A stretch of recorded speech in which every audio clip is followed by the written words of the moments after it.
Okay, so let me ask you some more questions about the vaccine. You said that we have the highest rate of two-dose vaccinations. In retrospect, I think the last time we spoke, there was a question as to whether this country would pursue the double dose, get everybody fully vaccinated first, and then, or whether we would sort of punt on the second dose and try and get more people vaccinated with a single dose. In retrospect, give me your assessment of that decision, A, and B. When you say vaccine hesitant, is the issue that there are people out there saying, like, I'm not sure I feel comfortable getting vaccinated, or is the bigger issue, I don't have time to get vaccinated, I don't have a medical provider near me, I don't have a primary care physician who's recommending it to me, that it's not necessarily hesitation, it's just more like convenience, access, that type of thing? Sure. Two great questions. So the first one was looking at the delay of vaccine. And what we're seeing right now is that people who delay the vaccine for up to a couple months actually have 3 times the antibody production. So actually delaying the vaccine, we didn't know that at the time.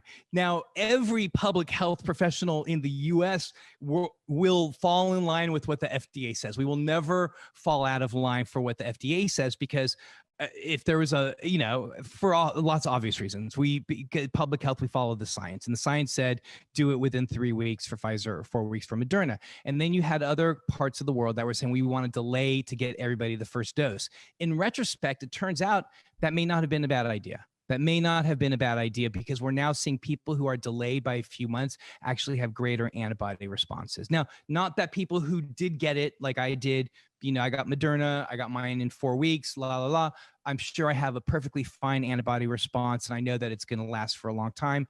And we've seen a lot of evidence to suggest that it does form memory T and B cells. So that's the part of your immune system that's kind of like the hard drive of your immune system. In other words, the antibodies will be forever imprinted into a storage space in your immune system, so that if in a year and a half or 3 years from now you see the coronavirus again, it'll start stamping out those antibodies based on the memory B and T cells. So, but those people. I'm so sorry. I just had to stop you. Why is that the case? Why would waiting create more of an?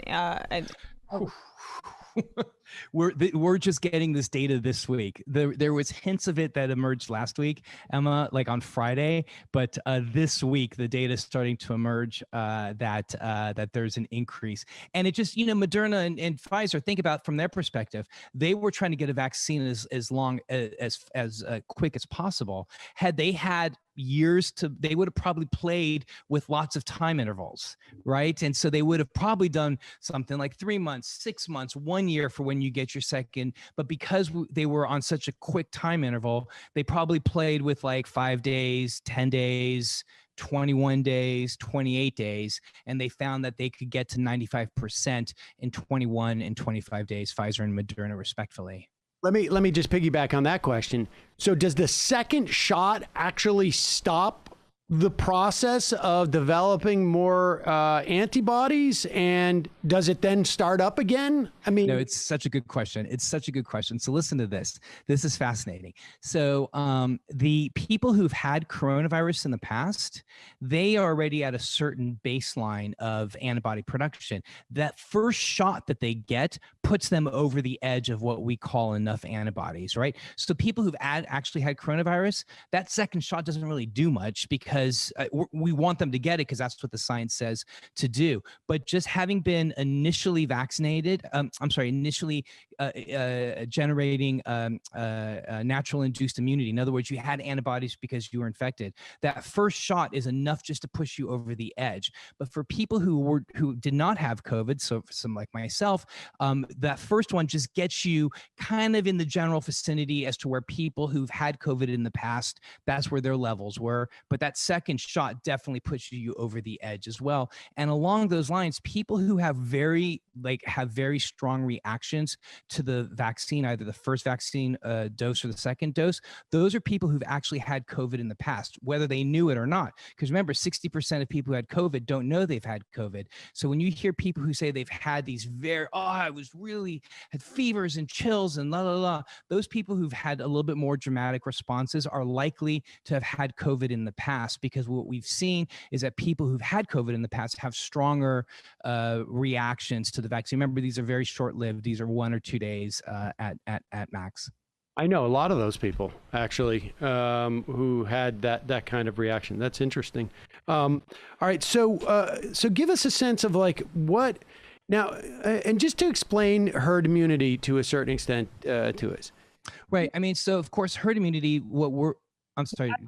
Let me just add, to see if my understanding of this is correct. When China has a vaccine that's 80% effective, if they can, because of the nature of their government, if they can make sure that this is like adopted by 90% of the people, let's say 90% of the people get a vaccine that is 80% effective, how much better is that than having a 90% effective vaccine when you have only, let's say, 60% of the people?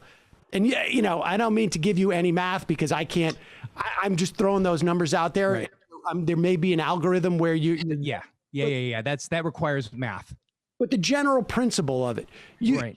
You're better off having a 40% effective vaccine if there's 95% usage of that than a 95% vaccine and only 40% usage. Yeah, of course.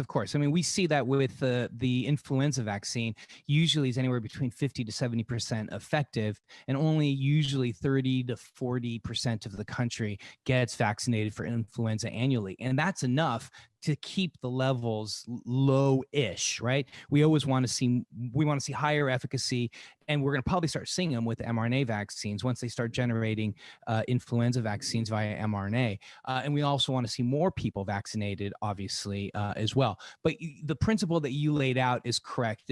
Now, obviously, to answer the numbers that you said requires math that I can't do quick enough in my head, but the essential principle that you are talking about is essentially correct. And the whole idea of herd immunity is that you need to, and every virus and bacteria, but virus is different from one another. So, but based on the characteristic of this virus, Dr. Fauci regularly would talk about a 70% herd immunity. In other words, you would need 70% of the country to be vaccinated, not natural induced immunity, ideally, because we don't know about that immunity, but vaccinated immunity, those are standardized responses of antibodies. So if you could get 70% vaccinated, that means that there's enough of the population to be vaccinated that the virus couldn't circulate itself around it. Eventually it'd be like kind of like a fire that you have burning in your fireplace. Eventually there's just not enough wood, and it eventually just, without the wood and without the oxygen, the fire just kind of eventually peters out. And so that's essentially what happens with herd immunity, the idea of getting as many people vaccinated as possible to give less oxygen, quite literally, to the virus to circulate. However, with that was based on the variant that emerged out of Wuhan. Once we started to get these variants that emerged out of South Africa and out of UK and that out of Brazil, we know that because they're more infectious, because of that 20-degree shift in their spike protein, so because they're more infectious, we need to have something more like an 80 to 85% herd immunity. And we're never going to get there, right? I sent you that. I don't know if you saw the one slide I sent that shows you that when you add together the natural induced immunity, there you go, at the bottom, if you show together the natural induced immunity with immunity from vaccination and past infection, and then immunity from vaccination only, that only gets us to 64%, whereas where we want to get to is 80 to 85%. So this is why you're starting to see a lot of stories. This week, there was a ton of them in the Washington Post and New York Times that said, stop thinking about getting to herd immunity. We're not going to get to herd immunity. Where we're going to ultimately get to is a place where we're going to be living with coronavirus, probably for decades, maybe our lifetimes, maybe it'll eventually just kind of remember the 1918 influenza virus that we see today is still a remnant of the one that came from 1918. So there's still an H1N1 virus that's circulating. That's the influenza virus still circulating. And that is a remnant of what we saw in 1918. I have a suspicion that we're going to be dealing with coronavirus, not like what we saw in 2020, because that was very dramatic. We had no immunity to it whatsoever. Now that we are getting more global immunity to it, we'll probably see pockets of infections happen in different parts, and we're going to probably see variants emerge. But I think that we, in answer to your question at the very beginning of the show, Sam, where do we see an end to the pandemic? I think we're starting to see the light at the end of the tunnel. I think we're never going to be free of coronavirus. We're going to have to deal with it. But I think that we're going to be reaching a place now where we're going to be able to start living life a little bit more normally. The one thing that is going to always be hanging kind of around us and be very, very considerate about is what these variants are going to look like. Could there be a 2022 that pops out of somewhere and then boom, causes problems? That is always a potential that could be there. All right, I want to take a break now, and then when we come back, we'll have 3 or 4 more minutes. I got a couple more questions, particularly about the latest mask recommendations from the CDC. We'll take a quick break. We'll be right back with MarkAlain Déry.